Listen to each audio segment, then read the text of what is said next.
bahwa menjadi orang Kristen itu nggak enak. Bilang dulu sama orang yang di samping kanan kiri, kalau mau jadi orang Kristen siap-siap nggak enak. Bilang dulu. Nggak, kalau kamu bilang keluar aja dari sini. Itu benar kan? Betul nggak? Supaya saudara jangan menjadi cengeng, jangan menjadi manja. Karena menjadi manja itu seperti yang dibilang Pak Nababan tadi.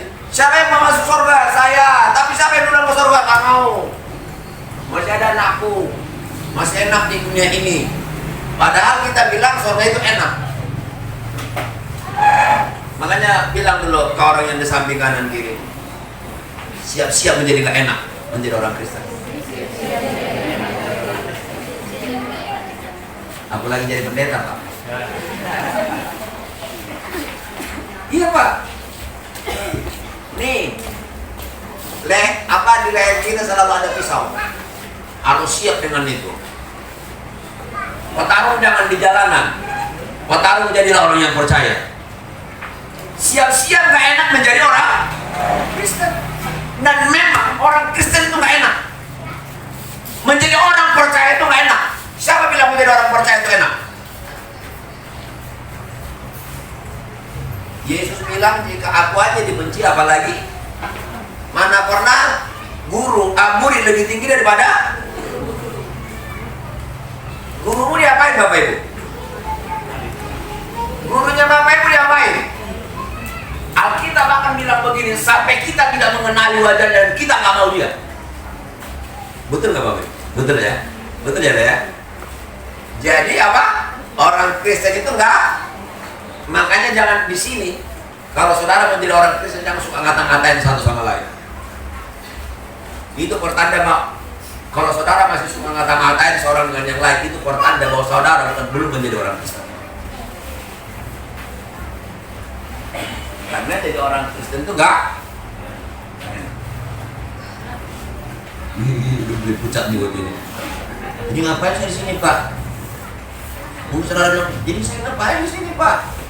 Bukankah untuk menjadi enak? Enggak. Saudara di sini untuk menjadi menderita. Yesus bilang, pikulah salib, pikulah kuk. Bicara tentang kuk, bicara tentang apa? Siapa yang pernah dari kampung di sini? Karena saya lihat wajahnya saudara semua wajah kota. Hanya saya orang kampung. Di kampung saya ada kerbau. Biasanya kerbau itu dipakai untuk menarik beban. Di kampung saya itu untuk mengangkut padi dulu, enggak pakai mobil, tapi pakai pedati namanya. Enggak tahu pernah dengar saudara dengar pedati? Dan pedati itu ditarik oleh kerbau. Mengapa kerbau itu bisa menarik pedati itu? Karena di pundaknya, di lehernya ditaruh kuk. Jadi orang Kristen itu enggak enak.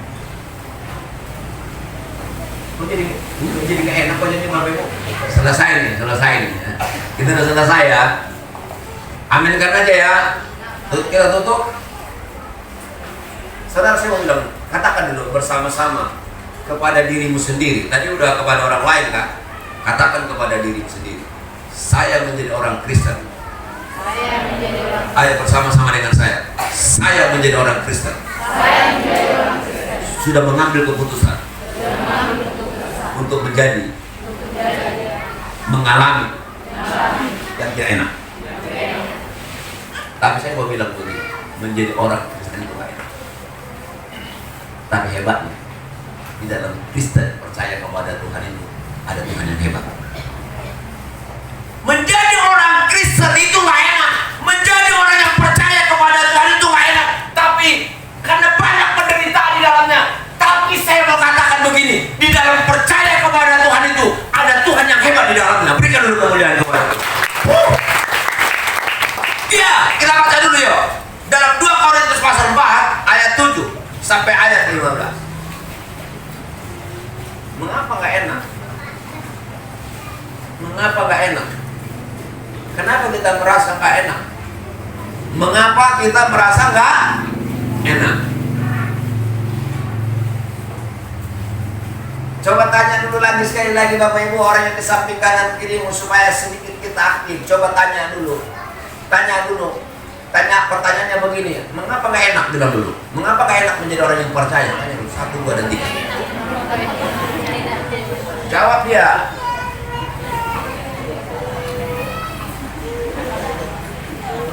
Halo, mengapa gak enak menjadi orang yang percaya kepada Tuhan? Jawabannya ini nih. Saya pikir, mengapa ya? Padahal ayat ini sudah saya siapkan. Ayat ini sudah saya siapkan sebelum kejadian. Saya pikir apa yang mau saya khotbahkan dari ayat ini? Sebelum kejadian tadi malam, saya sudah siapkan ayat ini sebelumnya, jauh sebelumnya, hari sebelumnya saya sudah siapkan ayat ini. Dan saya tanya begini dalam hati saya, apa yang saya khotbahkan dari ayat ini? Terlalu standar untuk saya khotbahkan, karena saya nggak punya pengalaman apa-apa di situ. Sudah sering memang saya antar orang ke rumah sakit yang sakit, pokoknya yang kecelakaan di jalan saya sudah banyak. Oh, apalagi ibu-ibu yang hamil sudah. Kerjain gua hamil, jangan salah. Ibu-ibu yang hamil yang mau melahirkan udah saya antar ke rumah sakit. Iya. Tapi kali ini saya baru tahu. Mengapa? Pernahkah saudara tahu mengapa menjadi orang Kristen itu gak enak? Ada yang tahu jawabannya enggak? Tadi kan tanya nih, mengapa menjadi orang Kristen itu gak enak? Pernahkah saudara tahu? Ini ayat ini bilang begini. Apa? Baca dulu, 1, 2, dan 3.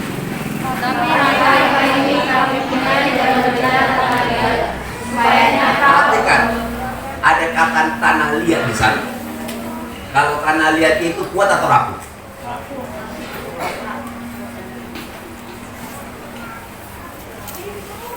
Tanah liat itu rapuh atau kuat Bapak Ibu? Rapuh. Siapa bilang tanah liat kuat? Sini, ambil tanah liat, bandingkan dengan besi. Apa yang terjadi? Hancur lebur. Saudara tahu mengapa menjadi orang Kristen itu gak kuat?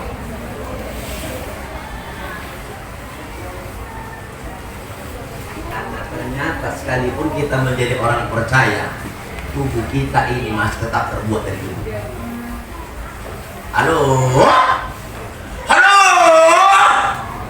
Saudara yang terkasih dalam Tuhan, makanya jangan cengeng menjadi orang Kristen. Jangan manja menjadi orang Kristen. Benar bahwa ketika kita menjadi orang terpercaya itu nggak enak, nggak ada yang enak dalam menjadi orang yang percaya kepada Tuhan. Kenapa? Karena ternyata kita masih ada di dalam dunia dan tubuh kita ini masih belum tubuh yang dimuliakan. Belum tubuh ya.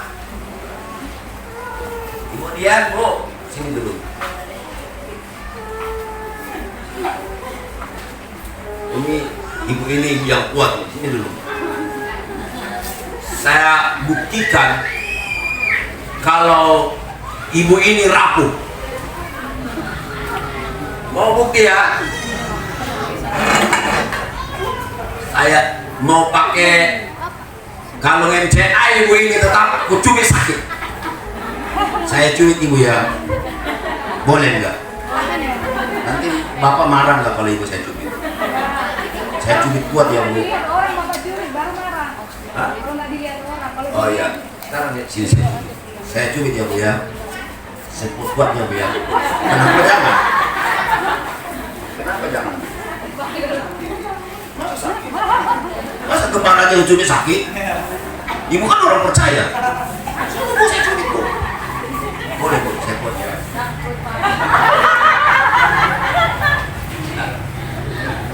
Ada jawabannya? Ada jawabannya. Menjadi orang Kristen itu gak kuat. Kenapa? Harta ini kami apa? Simpan dalam bejana tanah liat. Mengapa menjadi orang percaya itu tetap, sekalipun kita menjadi orang percaya tetap gak enak? Kita bilang, saya Pak udah menjadi orang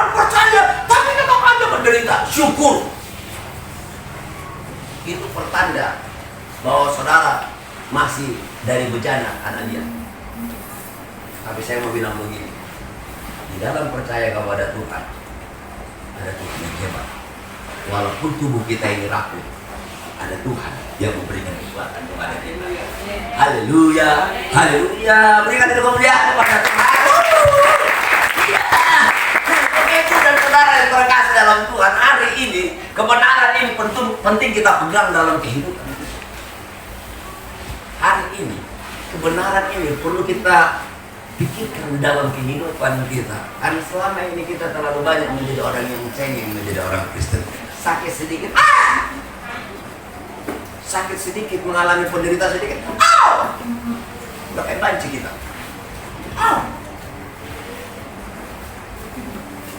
Iya kan?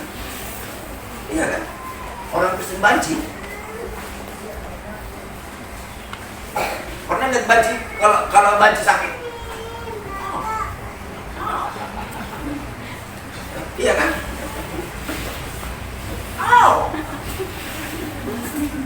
Betul kan Bapak Ibu? Banyak Kristen itu banci, banyak pendeta juga banci. Jadi beliau bilang, pendeta yang dihormati di tempatnya, pendeta yang dihargai di tempatnya, ditanya. Waktu ditanya gimana kabar pelayanannya Pak, jawabannya tahu, gak enak jawabannya. Harusnya jawabannya baik dalam penderitaan, harusnya tetap kuat di dalam Tuhan. Kan harusnya jawabannya begitu. Ini malah jawabannya nggak nyambung sebenarnya. Saya nggak tahu ada nggak Tuhan itu. Betul? Jawabannya gitu kan Pak ya? Saya nggak tahu ada nggak Tuhan itu. Jadi ngapain? Kau selama ini ngapain? Tahu kenapa? Kita mengatakan ada nggak Tuhan itu karena kita nggak pernah tahu bahwa jadi orang Kristen itu nggak enak. Kenapa kita menjadi cengeng, manja? Ada masalah sedikit, Pak Gembala doain lah Pak. Apa masalahnya Bu? Masalahnya apa Bu? Masalahnya cuma sepele. Tapi penyesalannya, kekesalannya kepada Tuhan sangat besar.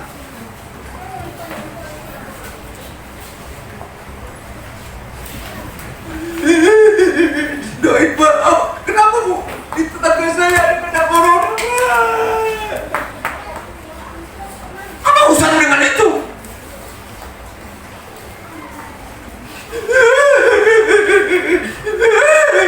Kenapa Bu? Kenapa Pak? Tahu nggak Pak? Bos saya mau pecat saya Pak. Kenapa Pak? Kenapa Bu? Iya Pak, saya buat kesalahan. Apa salahnya? Saya curi uang di perusahaan. Itu sih bukan masalah kecil.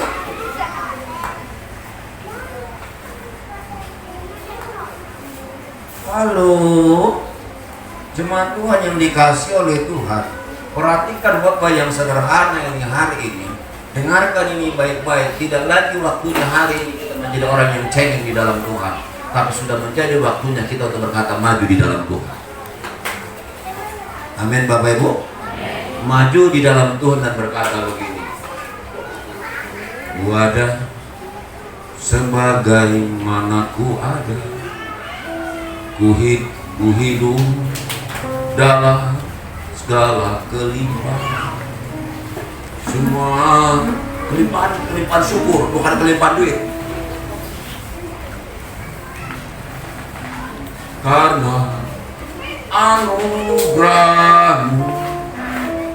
Bapak Ibu, saudara yang dikasih oleh Tuhan, coba renungkan kebenaran Alkitab ini. Sudahkah saudara hari ini dan sebelum-sebelumnya tahu bahwa ketika saudara membuat keputusan menjadi orang percaya, menjadi orang percaya itu enak? Makanya nanti Pak, kalau ada masalah dalam bilang Pak, ternyata nggak enak jadi pendeta, aku kembalikan pendeta mudaku Pak. Kalau dia bilang kembalikan pendeta mudaku Pak, aku mau jadi pendeta lebih tua. Bilang nanti kalau saya tanya Pak, gimana kabarnya? Bilang begini, bertahun Pak, sampai hayat di kandung badan, mati tak takut. kecuali datang Pak, aku akan lari. Enggak, bilang begini, tak bertarung apapun yang terjadi, iman adalah kekuatanku. Menderita menjadi orang Kristen itu telah menjadi sebuah keputusan bagi kita semua. Karena Alkitab kita berkata begini, Yesus berkata, tidak pernah lebih tinggi murid daripada gurunya. Kalau aku saja sudah mengalami penderitaan,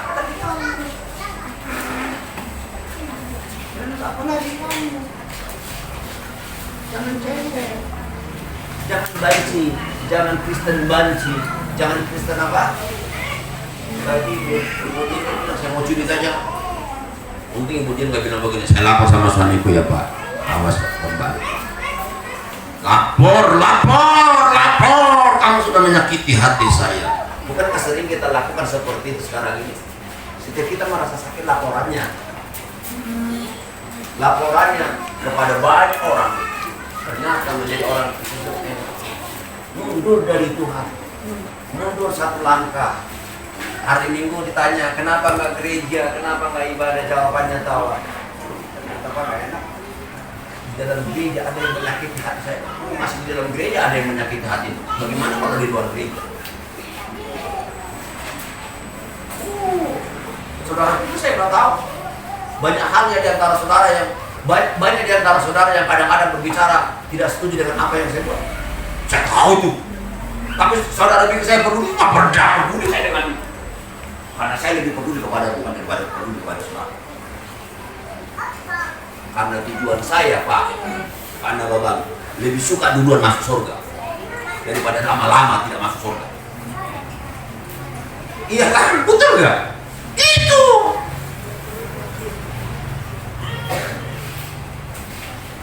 Orang pernah bilang begini, bunuh ini. Saya bilang bunuh aja Pak, lebih cepat, lebih baik.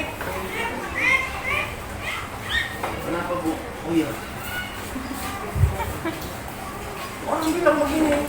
Ketika saya melayani Tuhan bilang, mereka bilang bunuh ini. Saya bilang lebih cepat lebih baik. Saya tanda tangani surat kematiannya. Saya orang yang pernah menawarkan diri untuk menandatangani surat kematian untuk diri sendiri. Saya tanda tangani surat kematiannya Pak, supaya tidak ada yang menuntutnya. Karena surga lebih penting bagi kita daripada semua harta di dalam dunia ini. Karena di dalam dunia ini apapun yang kita punyai, jadi kita masih berjalan anaknya rapuh, bilang rapuh. Tapi syukurnya Bapak Ibu, selama kita masih ada di dalam dunia ini, ada Tuhan yang menyertai kita. Oleh sebab itu kita baca dulu ayat mulai dari ayat 7 sampai ayat 15. Saudara baca bersama-sama 1, 2, dan 3. Tetapi harta ini kami punyai dalam perjalanan terhadap supaya nyata bahwa perbuatan yang menyuarakan itu berasal dari Allah, bukan dari kami. Amin. Kekuatan yang melimpah-limpah itu berasal dari siapa? Allah. Dari Allah. Ketahuilah bahwa menjadi orang Kristen itu sakit, tapi percayalah, ada Tuhan yang memberikan selalu kekuatan bagi kita semua. Allahku dahsyat berkuasa, seluruh bumi sujud menyembah, tinggikan namamu. Allahku dahsyat berkuasa. Bapak Ibu dan saudara yang terkasih dalam Tuhan, memang kita di dalam dunia ini kita masih dari tanah liat, bencana tanah liat. Tapi lihat ini, ketika kita percaya kepada Tuhan, di sini ada Tuhan. Apa di mana? Di sini ada apa? Bilang dulu, di sini ada Tuhan. Walau sakit di dalam dunia ini, dan ketika saya juga menjadi orang percaya, ikuti saya. Dan ketika saya juga menjadi orang percaya, memang sakit. Dan itu memang sakit. Jangan bilang sakitnya tuh di sini di dalam hatiku, sakitnya tuh di sini di dalam jantung. Bilang emang sakit. Tadi saya mau bilang begini, tapi di sini di dalam rasa sakit ini pun ada Tuhan yang memberikan kekuatan, dan kekuatan itu bukan hanya sedikit, kekuatan itu melimpah-limpah. Halo, bilang kekuatan itu bukan sedikit, kekuatan Tuhan itu bukan sedikit. Coba kerlingkan dulu matanya. Tidak apa-apa kan? Tapi jangan begini. Nah, kekuatan Tuhan itu nggak sedikit. Melimpah. Biar kami melimpah-limpah. Biar kami melimpah-limpah. Sekarang berikan kemuliaan kepada Tuhan. Ayat 9 sampai limpah. Ayat 8 sorry. Makanya saya bilang tadi gak enak. Dalam segala hal kami apa? Baca dulu yuk. 1, 2, dan 3. Dalam segala hal kami ditindas, namun tidak terjepit. Kami harus sabar, namun tidak putus asa. Dalam segala hal kami ditindas, namun tidak terjepit. Kalau ditindas itu enak apa Bapak Ibu? Mana enak ditindas? Nah, enak ditindas kan, betul nggak Bapak Ibu? Siapa yang kerja di perusahaan itu? Bosnya ini sangar. Ada yang bosnya sangar di sini. Jangan bosnya sih, leadernya bilang begini. Bu, semua orang kerjakan 20, tapi ibu harus 40 ya. Iya kan, mana enak kan? Ketika ada bos yang begitu. Ini leader saya gimana nih? Menindas nih, gak enak. Dalam segala hal kami ditindas, namun kita bilang apa? Namun tidak terjadi. Itulah yang dikatakan kekuatan Allah melimpah-limpah di dalam saya. Jadi kenapa kita nggak perlu menjadi cengeng menjadi orang Kristen? Walaupun kita mengalami penderitaan, dalam keadaan situasi yang sulit, selalu ada jalan keluar bagi kita. Tahu nggak Bapak Ibu, orang Kristen itu seperti minyak di tangan atau mentega di tangan, diremas malah keluar. Iya kan? Bandingkan dirimu menjadi orang percaya kepada Tuhan itu seperti mentega di tangan yang digenggam erat. Lalu tahu apa yang terjadi dengan mentega itu? Dia di dalam atau di luar? Dalam segala hal yang kau mungkin tertindas dalam hidup sebagai orang percaya kepada Tuhan. Tapi saya mau bilang begini, ada kekuatan Allah yang diberikannya kepadamu, dan kekuatan itu melimpah-limpah. Memang secara badan ketika kita menghadapi situasi nggak enak, pasti badan kita bilang begini. Pasti badan kita bilang apa? Nggak enak kan? Kita bilang begini. Kalau nyanyi bahasa Batak pasti kita nyanyi yang begini. Biar walan, biar bocina, nampak boru rombi.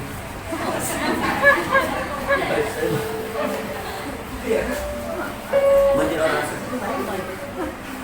tapi lihat ini, ada kekuatan yang selalu melimpah-limpah dalam situasi sulit, selalu ada jalan keluar. Nah, lihat ayat 9. Nih, nanti pelayan Tuhan, pendeta muda ini akan mengalami yang seperti ini. Ada rasa kabarnya. Ketika kita menceritakan masa lalu kita, ini siapa dulu ini? Belum siapa-siapa yang dibandingkan saya. Tapi ada kalanya kita akan berkata begini. Bagi Tuhan tak ada yang, itu kata menyerah Pak. Menyerah sama Tuhan, bukan menyerah sama orang itu. Bagi Tuhan tak ada yang tak mungkin. Mujizatnya kita baca guys. Satu Kami namun tidak ditinggalkan sendirian. Kami dilepaskan namun tidak ditinggalkan. Walau nggak enak, kita melihat pasangan. Bilang dulu, walau nggak enak menjadi orang percaya. Bilang dulu, walau nggak enak menjadi orang percaya. Tapi kita merasakan kuasa Tuhan. Kan ini kuasa Tuhan, kan betul nggak Bapak Ibu? Kami senantiasa membawa ayat 9. Ayat 9. Kembali dulu ayat 9.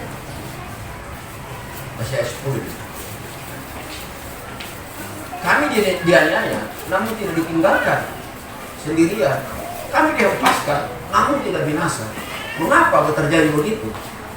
Ada kuasa Tuhan di dalamnya. Saya mau katakan kepada saudara, rasakan dan lihat kuasa Tuhan terjadi dalam kehidupan. Rasakan dan lihat kuasa Tuhan terjadi dalam kehidupan. Jangan cengeng, apalagi menjadi banci Kristen. Apa Bapak Ibu? Apalagi banci. Ada juga banci Kristen. Saya jadi menghadapi persoalan.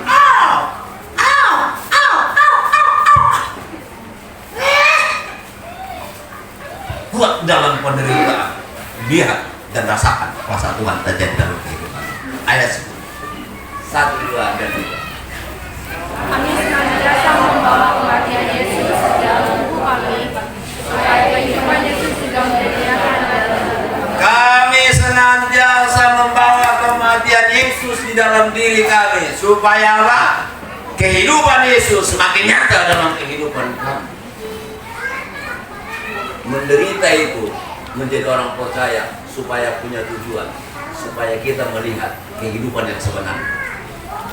Menderita itu sebagai orang percaya di dalam dunia ini supaya apa? Punya tujuan. Supaya apa? Supaya kita melihat kehidupan yang sebenarnya di dalam Tuhan.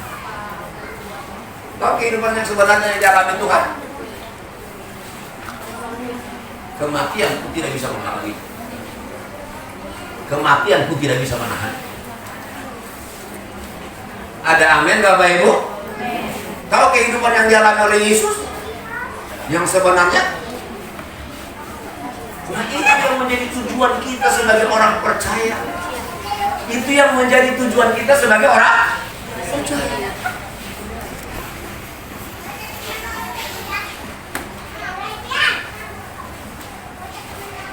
Hebat Bapak Ibu. Itu luar biasa sekali. Menjadi orang percaya kepada Tuhan. Kami senantiasa membawa kematian Yesus di dalam tubuh kami, supaya kehidupan Yesus juga menjadi nyata di dalam tubuh kami. Ayat 11.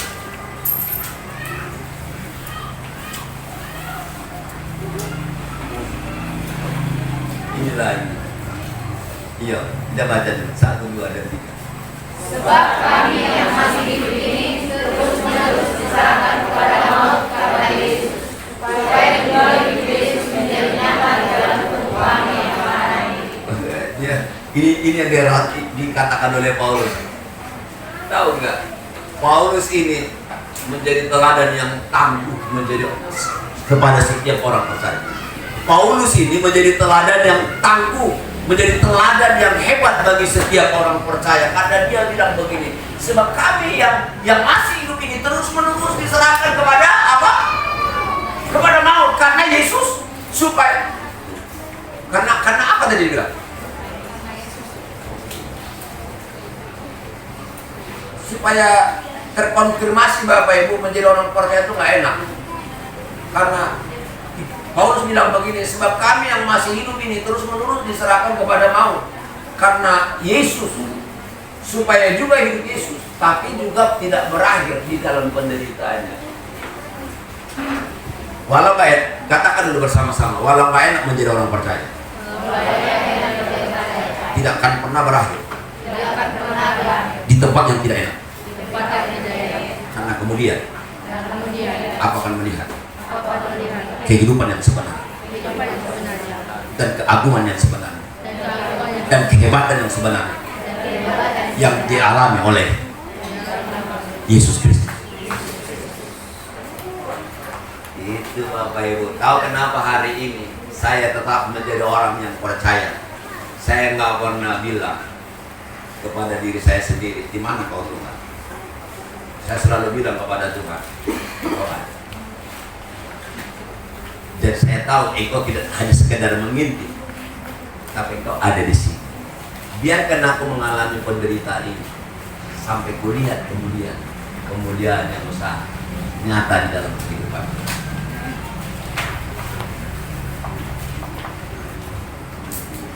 Biarkan, nggak masalah itu bagi saya, nggak persoalan itu bagi saya, karena saya tahu menjadi orang percaya itu nggak enak.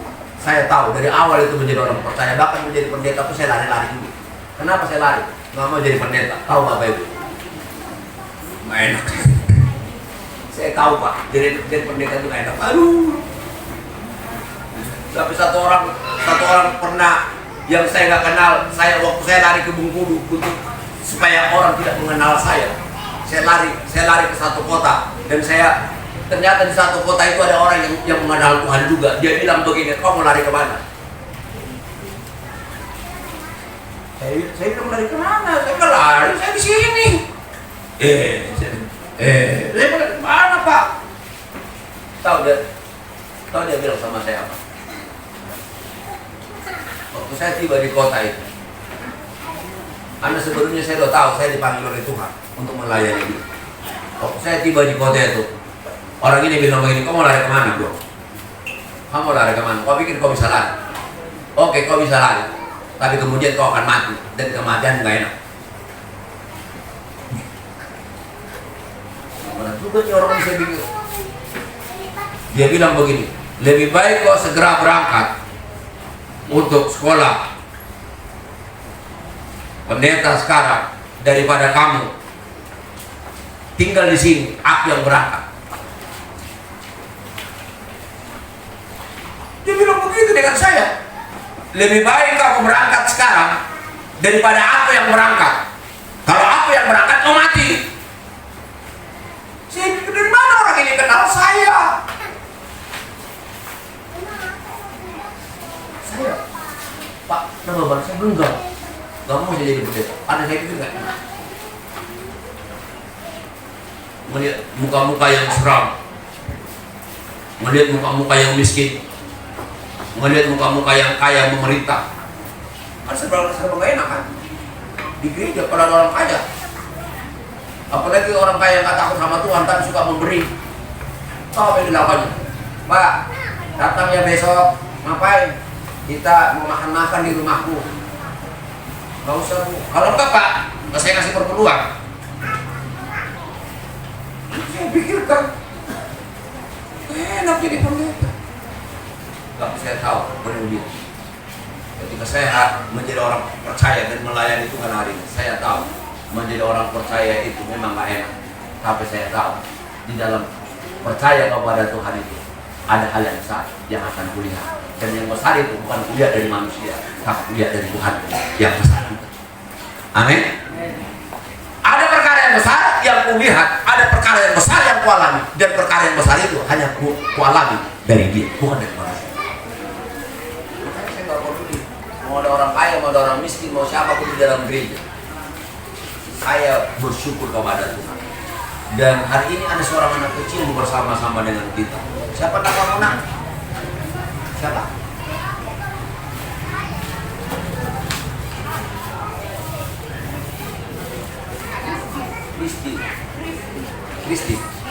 Rizky. Dia dari Bengkulu nih katanya. Siapa temanmu di sini nak? Saya bilang nggak ada. Opungku aja. Opungku di mana nggak itu katanya. Ada saudaranya? Ada. Nggak ada saudara di sini ya? Tidak tiba-tiba ada sendiri di sini. Dari Bangkinang.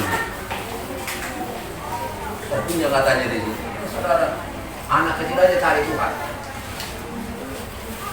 Nah makanya jangan hari ini aja saudara mencari Tuhan. Anak kecil aja datang cari Tuhan dulu di sana. Saya tanya sama anak perempuan saya, ini siapa nak? Nggak tahu. Saya kenalan sama dia. Gimana kampung mana? Bangkinang tahu.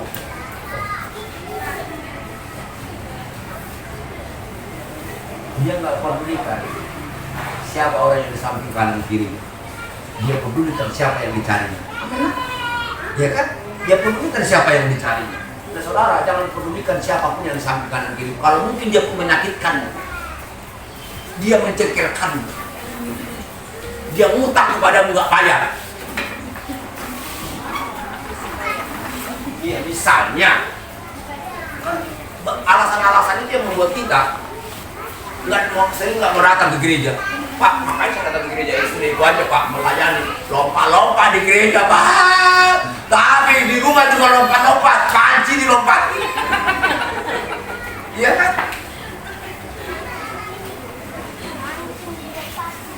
pelayan. Tapi saya juga mau bilang kepada saudara.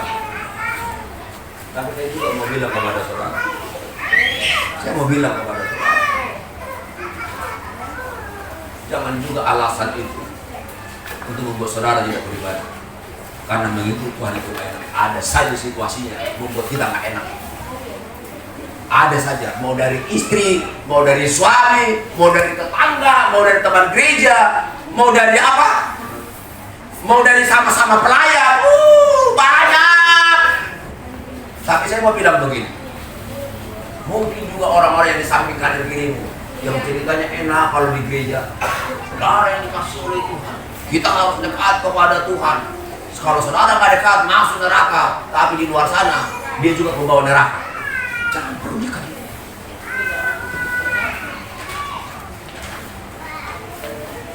Baca dulu ayat ini sekarang. Ayat 11. 1, 2, dan 3. Sebab kami yang masih hidup ini terus-menerus diserahkan kepada maut karena Yesus, supaya jauh hidup Yesus menjadi nyata dalam kehidupan yang pandai. Untuk Yesuslah saya ada. Amin. Untuk Yesuslah saya. Untuk Yesuslah saya percaya. Bilang dulu, katakan dulu bersama-sama dengan saya. Untuk Yesuslah saya ada. Untuk Yesus juga saya percaya. Peduli dengan siapa? Karena tujuan hanya percaya kepada Dia. Hanya Yesus, hanya Yesus, hanya Yesus. Kekasihku. Ayat 13. Ayat 12 sorry. 1, 2, dan 3. Maka jadilah maut dia di dalam diri kami, dan dia di dalam kami. Ayat 13.